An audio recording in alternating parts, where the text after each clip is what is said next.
Hi everyone! Resisting the rational. For the message about the cross is foolishness to those who are perishing, but to those who are being saved it is the power of God. 1 Corinthians chapter 1 verse 18. Paul was considered the best in his class. He had all of the attributes of a successful Pharisee. In devout faithfulness, he kept the tenets of the law. He even referred to himself as a Hebrew of Hebrews, consistent in his practices and integrous in his application. This was the kind of life upheld by those in his community.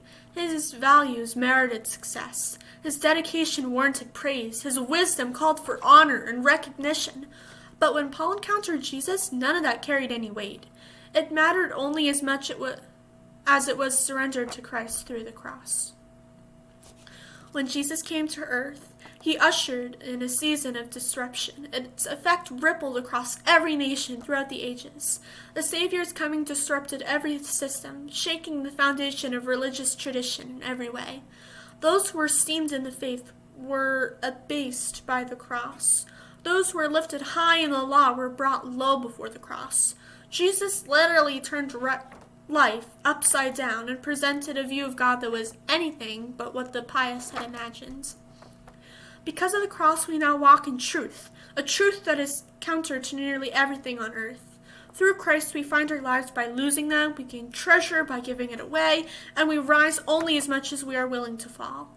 This is absolute madness for unbelieving ears. It's irrational and silly to believe that one man's death would be in exchange for so many.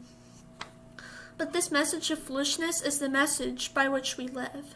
It is the message of the gospel that saves and redeems us, just as it did for Paul. So it's time to let go of our rational ideas of faith.